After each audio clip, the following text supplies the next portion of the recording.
زما دا دوه خبرې هسې قدرتي خوښېږي زما دا دوه خبرې هسې قدرتي خوښېږي وطن کې امن او په ژمي کې واده جانان ته کله شلیږي دا قام مې دا زلنه تربت ملا دی رشته مو د ایمان او عدت ته کله شلیږي دا قام مې دا زلنه تربت د ملا دی په وخت کې د اذان نه تر منځه د جنازې پښتون خو د زیږون نه تر لحد د ملا دی په وخت کې د اذان نه تر منځه د جنازې پښتون خو د زیږون نه تر لحد د ملا دی بسم الله الرحمن الرحیم مدثر جهان میں ماخوا کې را سره ډېر ښاغلی او محترم اسحاق صاحب او منیر او رسولي اسد صاحب ناست دي راغلي یو د مفتي صاحب بیمار ورسیله یو ډېره د غندنې وړ واقعه زموږ مخې ته راغلی وه چې په مفتي صاحب باندې ګزار شوی او لکه مطلب دا په ډک محفل کې نو د هغې مونږ غندنه کوو په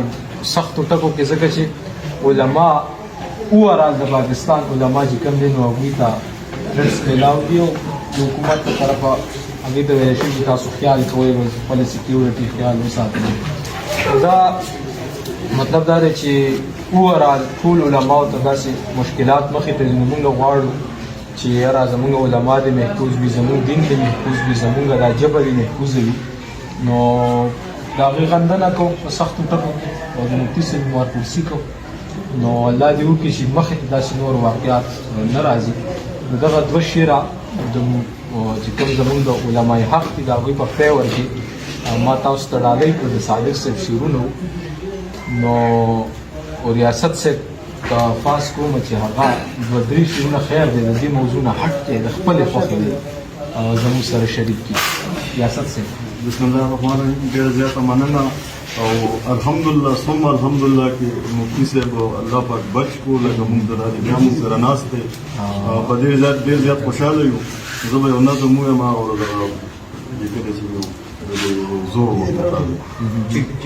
مفتي صاحب مخې ته خو لکه شعرونه زور نه یو نظم ووایم د زور مطلب د زور حالات متعلق هغه خړخړ دیوالونه کچه کچه کورونه د کور منځ کې به کویو یو سرخې ته به ځوړنده یو بوکه به زنګېدله ټول کلي یو تنورو جنکۍ ورله راتللې او ډوډۍ به یې پخولې چې باران به را شروع شو برنډه به څڅېدله هم کوټه به رابېدله زمونږ غټه شان کوټه وه یوه غوا بیزه پکې وه زمونږ غټه شان کوټه وه یوه غوا بیزه پکې وه پکې مونږ هم اوسېدلو چې ملا صاحب به بانګ ووي مونږ ټول به ځغلېدلو په جومات کې به ځای نه و په بروزو کېناستلو چې ملا صاحب به بانګ ووي مونږ ټول به ځغلېدلو په جومات کې به ځای نه و په بروزو کېناستلو مازدیګر کې به راټول شو ښکلې لوبې مو کولې جنکۍ به راسرې وي مونږ په هېڅ نه پوهېدلو جنکۍ به راسرې وي مونږ په هېڅ نه پوهېدلو د ټول کلي یو جومات و د ټول کلي یو حجره وه خوشحالي به مو یوه وه غم ښادي به مو یوه وه ټول کورونه به کچه وو پکې خلک به پاخه وو ټول کورونه به کچه وو پکې خلک به پاخه وو اوس کورونه ټول پاخه دي خو دا خلک یې کچه دي اوس کورونه ټول پاخه دي خو دا خلک یې کچه دي یو د خټو بنکاچه وه دوه منګي به پرې پراته وو په منګي به جام نسکور د چرګانو به هم شور وو سپی به ګوټ کې وتړلې د ټول کور به څوکیدار سپی به ګوټ کې وتړلې د ټول کور به څوکیدار و د اختر راتلو نه مخکې به 3 ورځې تیارې وې مونږ به ټول خوشحالېدلو د وړو لوی سیالۍ په ټول کال کې به 2 ځله پراټې مو پخولې یو اختر نه بل اختره انتظار به مو کولو د اختر سار چې به راغې پراټې به مو خوړلې جوماتونه مو آبادو خو مجرو کې به ځای نه و مشرانو به کیسې کې مونږ به ټول واورېدلې هر ځای مینه محبت هم په کشر هر ځای مینه محبت هم د کشر به عزت په وړو باندې شفقت ښکلې ښکلې مشرانو غم ښادیله به روان اوس نه هغه مشران شته نه اوس هغه ماشومان شته نه اوس مینه محبت شته نه هغسې عزت نو ریاست ته تېر وخت تېر شو دا باقي به هم تېرېږي دا دنیا به پاتې کېږي دا دنیا به روانېږي دا دنیا به روانېږي دا دنیا به روانېږي بس پیسې به دغه ستاسو د دغه لپاره چې مطلب ستاسو سوچ لږ بدل شي هغه زاړه وختونه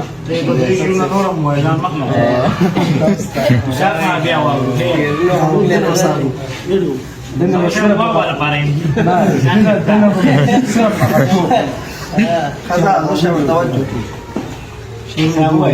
یسو شیرونه وایم دغه قاریان هم ناسته دي چې هم خوند واخلي چې صادق سے وایي د حسن انتها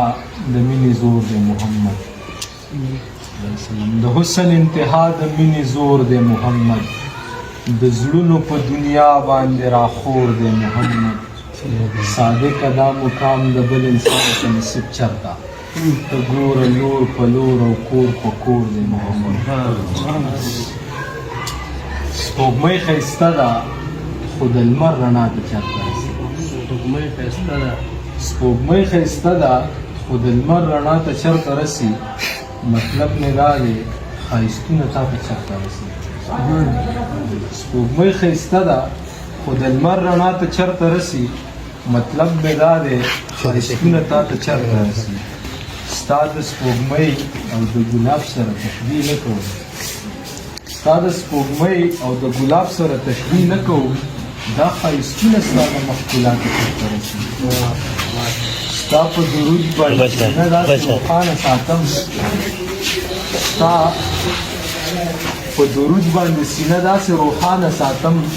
د اسمان ستوري مې د زړه ځلا ته چرته رسي ستا په درود باندې سینه داسې روښانه ساتم د اسمان ستوري مې د زړه ځلا ته چرته رسي د ښایستونو خالق هم د دې تایید کړی دی د ښایستونو خالق هم د دې تایید کړی دی دا ښایستونه ستا یوې ښکلا ته چرته رسي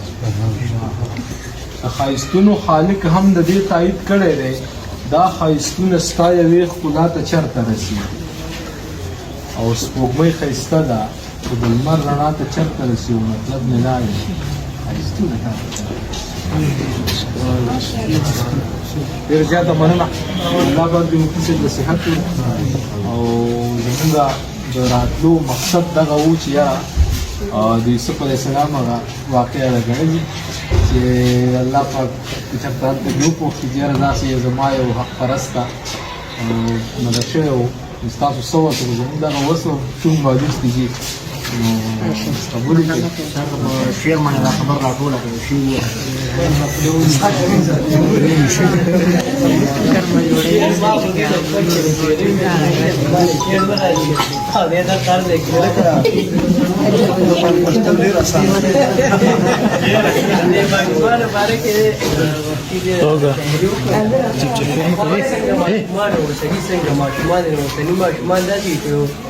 کلی علاقه کې یو سکول نو په هغې کې به جنازه کېده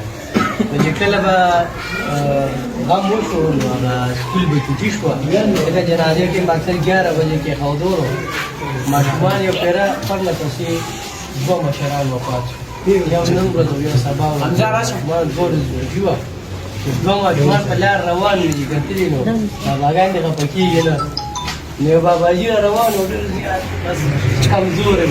نو یو هغه بل باندې ته ویني یو چوټي بله روانه ده سبا دغه واړه دي जुगनू के दिन के वक्त परखने की जिद में है बच्चे हमारे अहद के चालाक हो गए छुट्टी रवाना قیامت ورځ به وي مفتي صاحب قیامت ورځ به وي تپوس وي منیر نه الله تعالی وي چې زه د مفتي صاحب په ځای کې یم تا دلته نه وي لیدلی دی به ورته وي چې موږ نه زما یو بنده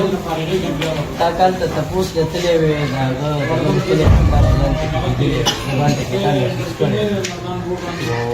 هر کله چې داسې یوازې